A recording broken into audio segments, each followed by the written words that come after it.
আসসালামু আলাইকুম সুপ্রিয় দর্শক, কেমন আছেন সবাই? আশা করছি ইনশাআল্লাহ সকলে ভালো আছেন।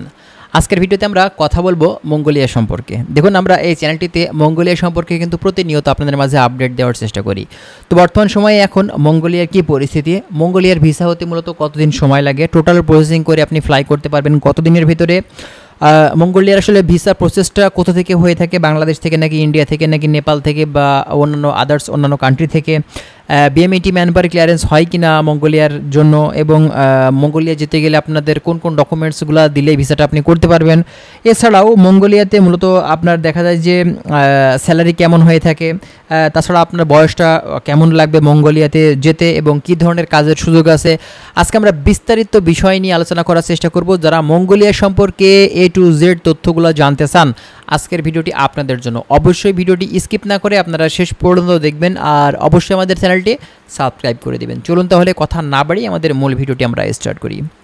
আচ্ছা, ফার্স্ট অফ অল আপনাদেরকে বলি মঙ্গোলিয়ার ভিসা হতে কেমন সময় লেগে থাকে, টোটাল প্রসেসিং করে আপনি ফ্লাই করতে পারবেন কত দিনের ভিতরে। দেখুন, আমরা কিন্তু মঙ্গোলিয়ার যে শ্রমবাজারটা, এটা কিন্তু রিসেন্টলি দেখছি বাংলাদেশ থেকে তারা কর্মী নিয়েছে, এবং এই দেশটিতে ঢুকতে গেলে কিন্তু খুব বেশি সময় লাগে না, কারণ এটা হচ্ছে এশিয়ার ভিতরের একটি কান্ট্রি।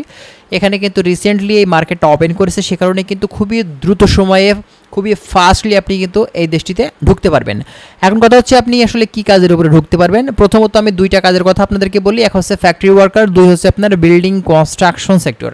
এই দুইটা সেক্টরে আপনারা কিন্তু বাংলাদেশ থেকে মানে ইজিলি ঢুকতে পারবেন, কারণ বিল্ডিং কনস্ট্রাকশনের কর্মীর চাহিদা সেখানে অনেক বেশি, এবং ফ্যাক্টরি ওয়ার্কার মানে বিভিন্ন টাইপের ফ্যাক্টরি সেটা হতে পারে, ঠিক আছে, আপনি কিন্তু ফ্যাক্টরিতে কাজ করতে পারবেন। এরপরে আসেন, এই মঙ্গোলিয়াতে যেতে গেলে মূলত আসলে ডকুমেন্টস কী কী দেওয়ার প্রয়োজন হয়ে থাকে। শুধুমাত্র ছবি আর পাসপোর্ট দিলেই হয়, তাছাড়া অন্য কিছু কিন্তু আপনার দরকার পড়ে না। যদিও পড়ে থাকে, এজেন্সি আপনার কাছ থেকে কিন্তু চেয়ে নেবে, কোনো ধরনের সমস্যা কিন্তু হবে না। এরপরে আসেন, মঙ্গোলিয়াতে মূলত আসলে এইসব কাজগুলোতে স্যালারি কেমন দিয়ে থাকে। আমরা বিগত দিনগুলো থেকেই বাংলাদেশি ভাইদের সাথে কিন্তু কন্ট্যাক্ট করার চেষ্টা করছি, যে এজেন্সিগুলো মূলত মঙ্গোলিয়া নিয়ে কাজ করছে তাদের সাথে কিন্তু আমরা যোগাযোগ করেছি। বর্তমান সময়ে মঙ্গোলিয়াতে বর্তমানে এখন আপনি যদি যান, তো এক্ষেত্রে কিন্তু স্যালারি ক্ষেত্রে দেখা যাবে যে প্রায় $400 থেকে আপনার হচ্ছে $700-800 পর্যন্ত কিন্তু আপনার স্যালারিটা হতে পারে, যেটা আপনার বাংলাদেশি টাকাতে 50,000 থেকে 60-70,000 টাকা প্লাস। এটা আপনার কাজের দক্ষতার উপরে নির্ভর করবে, কাজের ক্যাটাগরির উপরেই কিন্তু নির্ভর করবে, ঠিক আছে। এরপর আসেন, বিএমইটি ম্যানপাওয়ার ক্লিয়ারেন্স হয় কিনা মঙ্গোলিয়ার ক্ষেত্রে। অবশ্যই হয়। আপনি যদি ওয়ার্ক ভিসা দিয়ে যেয়ে থাকেন, সেক্ষেত্রে বিএমইটি ম্যানপাওয়ার ক্লিয়ারেন্স আপনি পাবেন। যদি ট্যুরিস্ট ভিসা দিয়ে সেখানে যান, তাহলে কিন্তু বিএমইটি হবে না, কারণ ট্যুরিস্ট ভিসার কোনো বিএমইটি হয় না। এরপরে আসেন, মঙ্গোলিয়াতে যেতে গেলে বয়স সীমাটা কেমন লাগে। আমরা বিগত দিনগুলো থেকে দেখে আসছি এই মঙ্গোলিয়াতে অনেকেই কিন্তু গেছেন যাচ্ছেন।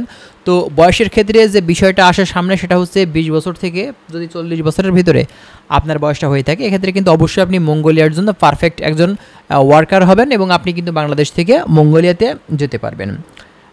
এরপর আসেন, বিএমইটি ম্যানপাওয়ার ক্লিয়ারেন্স কি হয় আপনার হচ্ছে এই মঙ্গোলিয়ার জন্য, আপনি 100% কনফার্ম থাকেন, অবশ্যই কিন্তু বিএমইটি ম্যানপাওয়ার ক্লিয়ারেন্স করে বাংলাদেশ থেকে আপনি কিন্তু ঢুকতে পারবেন, যদি সেটা ওয়ার্ক ভিসা হয়ে থাকে। ট্যুরিস্ট ভিসা দিয়ে কিন্তু হবে না, ঠিক আছে।